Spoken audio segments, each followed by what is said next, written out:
అందరికీ నమస్కారం. 10వ తరగతి విద్యార్థులకు మొట్టమొదటిసారిగా తెలుగులో పాఠాలు బోధించుట భాగంగా దానశీలము పాఠము పూర్తయింది.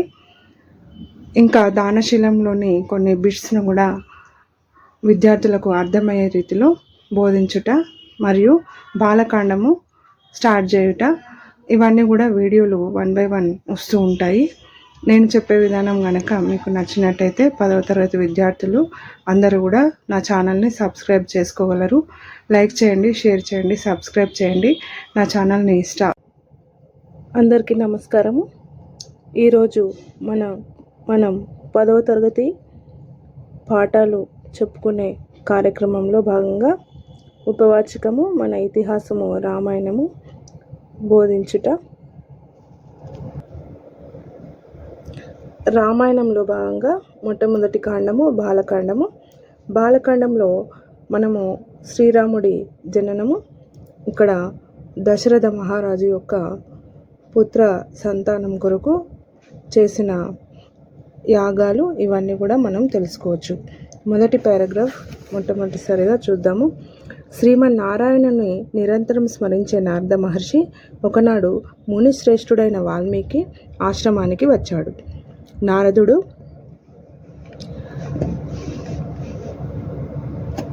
తపస్వి, వాక్చతురుల్లో శ్రేష్ఠుడు. వాల్మీకి జిజ్ఞాసతో నారదుల వారిని అడిగాడు. జిజ్ఞాసే విజ్ఞానానికి మూలం.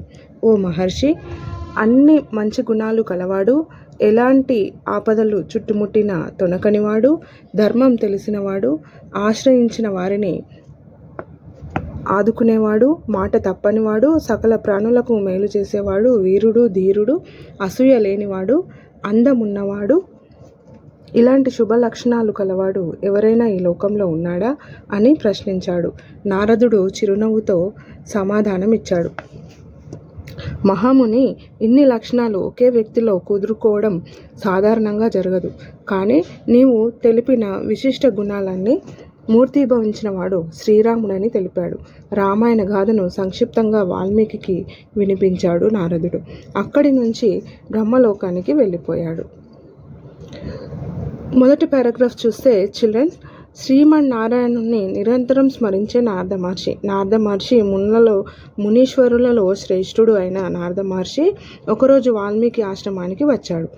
ఇక్కడ వాల్మీకి ఆశ్రమంలోకి రాగానే మహర్షికి ఇక్కడ వాల్మీకి అన్ని గురువులను ఏ విధంగా సత్కరించాలో అవన్నీ కూడా సత్కరించి గురువుని గౌరవించి, ఇక్కడ జిజ్ఞాస అంటే తెలుసుకోవాలనే ఒక ఆతృతతో క్యూరియాసిటీ అన్నమాట.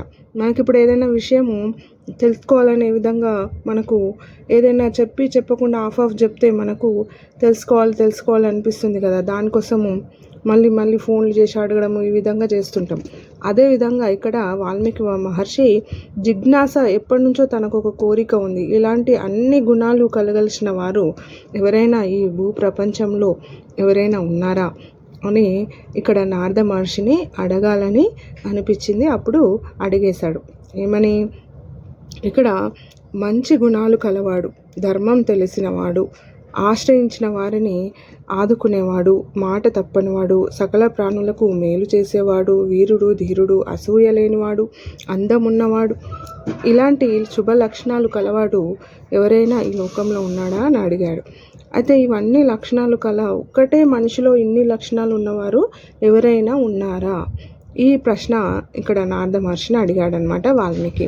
అయితే నారద మహర్షి దీనికి సమాధానం ఇస్తూ, ఓ వాల్మీకి, ఇవన్నీ కూడా మూర్తిభవించిన ఒకటే ఒక శ్రీరాముడని తెలిపాడు. అయితే శ్రీరాముని గురించి తెలుసుకోవాలంటే రామాయణాన్ని తెలుసుకోవాలి. రామాయణంను మొత్తం కూడా వాల్మీకి వినిపించి నారద మహర్షి తిరిగి బ్రహ్మలోకానికి వెళ్ళిపోయాడు. ఇది మొదటి పారాగ్రాఫ్. నెక్స్ట్, రామకథ వాల్మీకి మనసులో నాటుకుపోయింది. నారదుని మాటలు ఇంకా చెవులో ఇల్లు కట్టుకొని పోతున్నాయి. గంగా నది సమీపాన గల తమసా నదికి స్నానం చేయడానికి బయలుదేరాడు. భరద్వాజాది శిష్యులు వెంట నడుస్తున్నారు. తమసా నది మంచి వాని మనసు వలె స్వచ్ఛంగా ఉంది. ఇక్కడ రామకథ వాల్మీకి మనసులో నాటుకుపోయింది. అంటే ఒక కథ చెప్పగానే ఇక్కడ మనము కొన్ని రోజుల వరకు గుర్తుంచుకుంటాం కదా. మనము ఒక సినిమా చూసినా, ఒక కథ విన్నా, మనకు నచ్చింది అనుకోండి, మనం చాలా రోజులు గుర్తుంచుకొని మళ్ళీ వేరే వాళ్ళకు కూడా రిపీట్ చేస్తూ ఉంటాం. ఈ విధంగా మనం ఏదైతే విన్నదాన్ని, తెలుసుకున్న దాన్ని మళ్ళీ రిపీట్ చేస్తామో, మళ్ళీ వేరే వాళ్ళకి చెప్తామో, అప్పుడు అది మన బ్రెయిన్లో ఇంకా ఇంకా నాటుకుపోయి ఉంటుంది అనమాట, బాగా గుర్తుంటుంది. ఆ విధంగానే ఇక్కడ వాల్మీకి మహర్షికి కూడా రామాయణ గాథ, నారదుని మనసు, నారదుడు చెప్పిన విధానము అవంతా కూడా చాలా నచ్చి ఇక్కడ చాలా రోజుల వరకు కూడా ఇక్కడ వాల్మీకి మహర్షికి చాలా గుర్తుండింది అనమాట. చెవిలో ఇల్లు కట్టుకొని ఉండడం అంటే మాటలు అచ్చంగా నారదుడు పలికిన మాటలన్నీ చెవిలో ఇంకా మారుమోగుతూనే ఉన్నాయి. అది చెవిలో ఇల్లు కట్టుకోవడం అంటే. అయితే ఈ విధంగా వాల్మీకి మహర్షి యొక్క స్థితి ఈ విధంగా ఉన్నప్పుడు తమసా నది తీరానికి స్నానం చేయడానికి, సంధ్యావందనాలు ఆచరించడానికి భరద్వాజాది శిష్యులను, అంటే భరద్వాజ మహర్షి శిష్యులను కూడా వెంట తీసుకొని ఇక్కడ వాల్మీకి మహర్షి వెళ్ళారు. Next paragraph. స్నానానికి నదిలోకి దిగిన వాల్మీకి చుట్టూ ఉన్న ప్రకృతి అందాలకు పరవశిస్తున్నాడు. సమీపంలో ఒక కొమ్మ పైన క్రౌంచ పక్షుల జంటను చూశాడు. వాటి అనురాగం ముచ్చట గొలుపుతున్నది. వాటి మధ్య మధుర ధ్వనులు వీణుల విందు చేస్తున్నాయి. ఇంతలో ఒక వేటగాడు క్రూర బాణంతో మగపక్షిని నేలకూల్చాడు. అది నెత్తురోడుతూ విలవిలలాడుతూ ప్రాణాలను విడిచింది. ఆ ఎడబాటును తట్టుకోలేని ఆడపక్షి తల్లడిల్లిపోయింది. హృదయ విదారకమైన ఈ దృశ్యాన్ని చూశాడు వాల్మీకి. కరుణ రసం జాలువారింది. ధర్మావేశం కట్టలు తెంచుకుంది. వెంటనే నోటి వెంట అప్రయత్నంగా మానిషాద ప్రతిష్ఠ్వాంత మగమహ శాశ్వతి సమాహ యత్ క్రౌంచ మిథునాదేకం అవధిహి కామమోహితం. ఓ కిరాతుడా, క్రౌంచ పక్షి జంటలో పరవశమై ఉన్న ఒక్క పక్షిని చంపిన నీవు శాశ్వతంగా అపకీర్తి పాలవుతావు అన్న మాటలు వచ్చాయి. అయితే చూడండి చిల్డ్రన్, ఇక్కడ స్నానానికి తమసా నది తీరానికి వెళ్ళిన ఇక్కడ వాల్మీకి మహర్షి అయితే తమసా నది యొక్క అందాలకు, ప్రకృతి యొక్క అందాలకు పరవశించిపోయి ఆ నదీ తీరంలో అలాగే చూస్తూ వాళ్ళ కార్యక్రమాలన్నీ పూర్తి చేసుకుంటుండగా ఒక చెట్టు పైన 2 పక్షులను చూశారు. అవి క్రౌంచ పక్షులు, ఆడ మగ పక్షులు. వాటి యొక్క అనురాగం, వాటి భాషలో వాటి యొక్క అనురాగం బయటికి కనిపిస్తూ ఉంది. ఈ వాల్మీకి మహర్షికి చాలా అందంగా అనిపించి అలా చూస్తూ నిలబడిపోయాడు. ఆ విధంగా మనము ఏదైనా అందంగా ఉన్న ప్రకృతిని చూస్తే మనము అలాగే నిలబడతాం కదా, అలాగే చూస్తాం కదా, అదే విధంగా. అయితే ఒక దూరం నుంచి ఒక వేటగాడు ఒక బాణాన్ని విసిరాడు. అది వాటిలో మగ పక్షికి తగిలి అది నేల కూలిపోయి, అంటే నేలపై పడి విలవిలలాడుతూ, అంటే కొట్టుకొని చనిపోయింది. ఈ విధంగా చనిపోవడంను చూసి ఆ ఆడపక్షి చాలా అప్పటి వరకు ఎంతో స్వచ్ఛమైన ప్రేమతో ఉన్న వీళ్ళిద్దరు కూడా ఆ ఆడపక్షి చాలా తల్లడిల్లిపోయింది. అంటే చాలా ఏడుస్తూ ఆ పక్షి చుట్టూ అలా తిరుగుతూ, ఇంకా చేసేదేమి లేక అలా తిరుగుతూ అలా దీనంగా ఉండిపోయింది. ఈ స్థితిని చూసిన వాల్మీకి తట్టుకోలేకపోయాడు. అసలు అతని లోపల నుండి కరుణ రసం, అంటే ఒక కరుణ, ఆ పక్షులపై అప్పటికప్పుడే ఒక ప్రేమ అనేది, ఒక తట్టుకోలేని ఒక విషాదం అనేది ఏర్పడింది. ఆ విధంగా ఆ విషాదంలో నుండే ఈ ఒక్క శ్లోకము బయటకు వచ్చింది.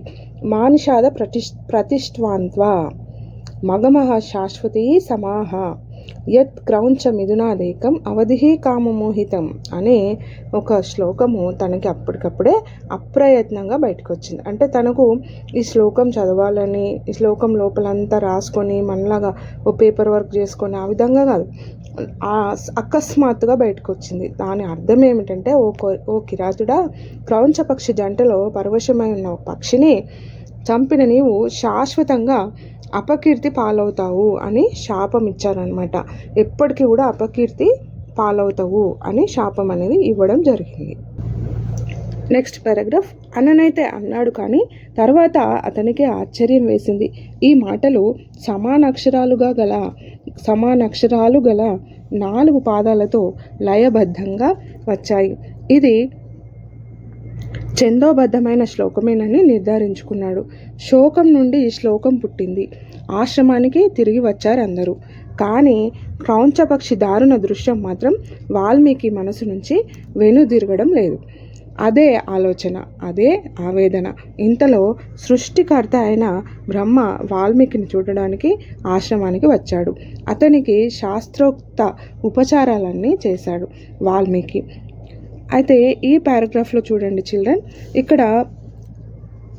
ఇక్కడ వాల్మీకి మహర్షికి ఆశ్చర్యం వేసింది. ఎందుకంటే అప్పటి వరకు తను శ్లోకాలు కానీ ఇలాంటి పద్యాలు కానీ ఏమీ చెప్పలేదు. సంస్కృతంలో, అచ్చమైన సంస్కృతంలో ఛందస్సుతో కూడి ఉన్న శ్లోకము నేను ఏ విధంగా, నా నోట్ల నుంచి ఏ విధంగా బయటకు వచ్చింది, అసలు ఇది ఏంటిది? నేను అప్పటి వరకు ఆ పక్షుల జంటను చూసి, ఆ ఒక పక్షి చనిపోవడం వల్ల నాకు చాలా బాధ అనిపించింది. బాధను ఏమంటాం మనం? శోకము అంటాం. ఇలా శోకం నుండి శ్లోకం పుట్టింది అని అదే విధంగా ఆశ్రమానికి తిరిగి వచ్చినా కూడా తనకి అదే ఆలోచన ఉంది, అదే ఆవేదన. ఆలోచన కాస్త ఆవేదనగా మారింది.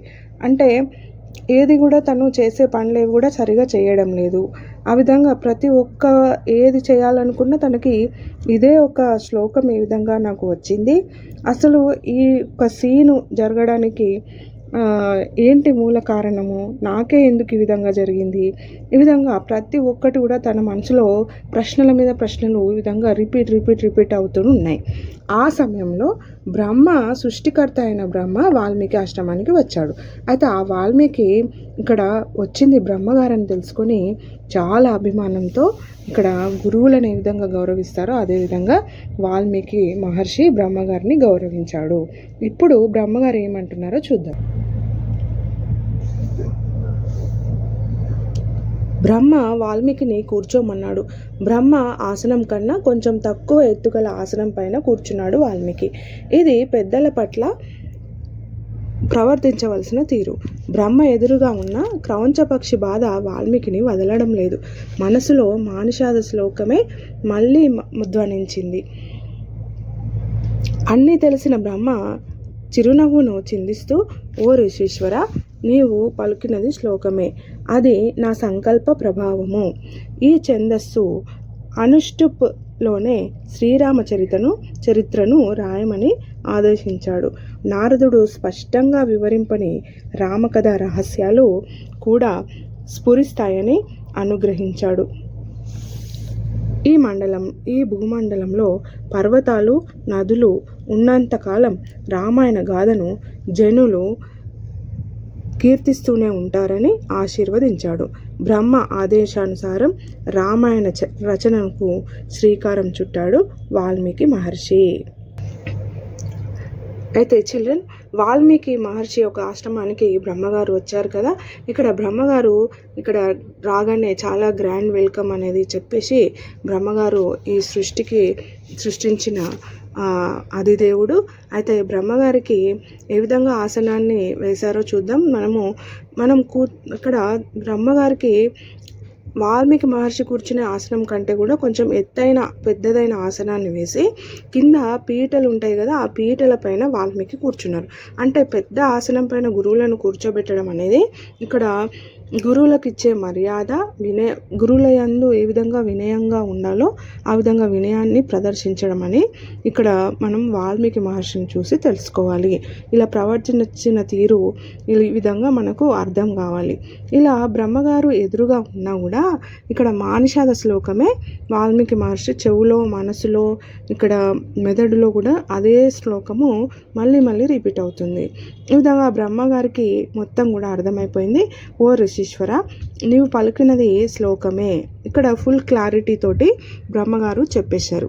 నీకు చాలా డౌట్లు, చాలా సందేహాలు వస్తున్నాయి కదా, నీకు ఈ విధంగా శ్లోకం ఎందుకు వచ్చింది, ఈ విధంగా ఇక్కడ నా కళ్ళ ముందు పక్షులు ఏ విధంగా ఎందుకు ఇలా చనిపోయింది అని చాలా రకాల సందేహాలు ఉన్నాయి. అయితే ఈ సందేహాలన్నిటికీ నివృత్తి ఏంటంటే, ఓ ఋషీశ్వర, నువ్వు పలికేది నిజమైన శ్లోకమే, అది కూడా ఛందస్సుతో కూడిన శ్లోకము. అందుకని నీకు శ్రీరామ చరిత్రను రాసే అర్హత మొత్తం కూడా వచ్చేసింది. ఈ విధంగా మొట్టమొదటి శ్లోకంతో నీకు మొత్తం కూడా వ్యాకరణంతో కూడిన ఆ యొక్క జ్ఞానం అనేది పూర్తిగా నేను అనుగ్రహించాను. ఇక్కడ సాక్షాత్తు భగవత్ స్వరూపుడైన శ్రీరాముడి యొక్క చరిత్రను రాయడానికి ఈ జ్ఞానం అంతా నీకు వచ్చిందని, ఇప్పుడు నీవు రామాయణాన్ని రాయడానికి అర్హుడవని బ్రహ్మగారు చెప్పేసి, ఇక్కడ రామాయణం కూడా ఎలాంటి గొప్ప ఇతిహాసము అంటే, పర్వతాలు నదులు ఉన్నంతకాలం, మనుషులు ఉన్నంతకాలం కూడా ఈ భూ ప్రపంచం పైన రామాయణము ఎప్పటికీ చెరగని గాథ, చెరుగుపోని ఇతిహాసము అని ఆశీర్వదించాడు బ్రహ్మగారు. ఇది రాయడానికి వాల్మీకి శ్రీకారం చుట్టాడు. బ్రహ్మ యొక్క ఆదేశానుసారం వాల్మీకి రామాయణాన్ని రాయడానికి ఇక్కడ మొట్టమొదటిసారిగా ప్రయత్నం చేశారు, రామాయణాన్ని రాశారు అని అర్థం.